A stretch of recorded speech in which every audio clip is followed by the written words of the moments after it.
समय रैना। मेरे को चाहिए। अगर एक लाइन में इसका परिचय दूं तो दूसरों के माँ की इज्जत बेच के अपनी माँ को दुबई घुमाने वाला एक 2 कौड़ी का सड़क छाप छपरी। अब अगर इसके किसी फैन की जली होगी तो ये वीडियो लास्ट तक देखना, अभी तुम्हारी और भी जलनी बाकी। दरअसल इसका नाम समय रैना नहीं, समय रहे ना होना चाहिए। मीन्स जिसके पास समय बचा ही नहीं। ऐसा क्यों, ये आगे पता चलेगा। और ये भी कि इसको मैंने कॉमेडियन क्यों नहीं कहा। वैसे ये सब अगर थोड़ा सा साइड कर दे तो 5 मिलियन सब्सक्राइबर अचीव करना और हर वीडियो पे 20 से 25 मिलियन व्यूज लाना आसान नहीं है। ये सब अचीव करने के लिए इस छपरी के पास 2 रास्ते थे, या तो अपना टैलेंट दिखाना होगा या नंगा होना पड़ेगा। अब टैलेंट तो इसमें थी नहीं, फिर क्या था, निकल पड़े नंगा नाच के पैसा बटोरे।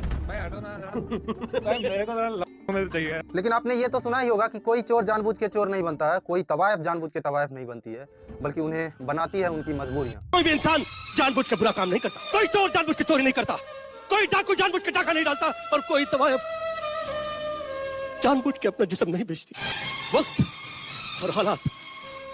वक्त और हालात इंसान को मजबूर कर देते हैं बुरा काम करने पर। यस, तो समय रैना की भी मजबूरियों ने ही इनसे नंगा नचाया। चलिए एक झलक इसकी मजबूरी पे डालते हैं, लेकिन उससे पहले जय श्री कृष्णा और आपका स्वागत है चीथरे के दूसरे एपिसोड में। देखो, इसने पहले इंजीनियरिंग की, उसके बाद पोएट्री ट्राई की और उसके बाद फिर कॉमेडी करने लगा। पर अफसोस कि ना तो ये इंजीनियर बन पाया, ना इससे पोएट्री हुई, और जब इसने कॉमेडी ट्राई की तो ना तो इससे कॉमेडी हुई। इसके सारे रास्ते बंद हो गए। अब इसके पास वो समय भी नहीं रहा कि ये इंजीनियरिंग में ही ठीक से पढ़ाई कर ले। समय रहे ना। अब जब आदमी एक के बाद एक सारे कामों में अनसक्सेसफुल हो जाता है, उसके बाद वो फ्रस्ट्रेट हो जाता है और फ्रस्ट्रेशन में गाली देने लगता है।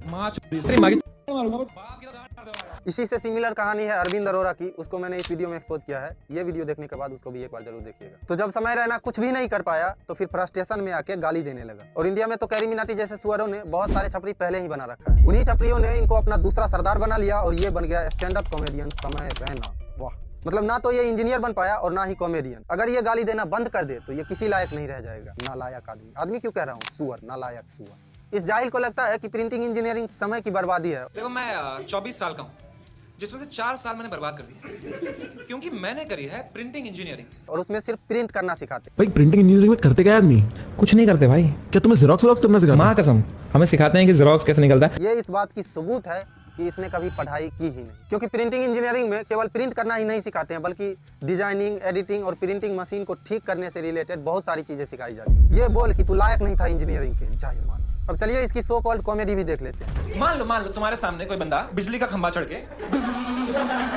करके भस्म हो जाए, थोड़ा बुरा लगेगा कि वो पर क्या देखा हमने आज, फ्री में देख लिया है, मजा आया। कोई मर रहा है और इसको मजा आ रहा है। सोच अगर यही तेरा बाप होता तो। इस छपरी को अपने माँ बाप के सामने शो देखने में भी शर्म आती है। मैं एक जगह बताया, कल्चरल शो देखने गए, मैं पेरेंट्स के साथ गया, फ्रंट रो में बैठे हैं, बहन का एक लड़की आई वहाँ स्टेज पे और टाई पहन के, भाई सिर्फ टाई, ठीक है, हमारी गांडें फट गई भाई वो मोमेंट पे। और दूसरे के बहनों को खुले गाली देता है। अब तो नाम बताएगी तो मैं मारूंगा, तो नहीं बताएगी नाम। बेटा यही काम तू अपने माँ के साथ कर। ये आदमी इतना नीच है कि पैसों के लिए कुछ भी कर सकता है। $100,000 पैसा कमा पा रहे हैं दूसरी वाले।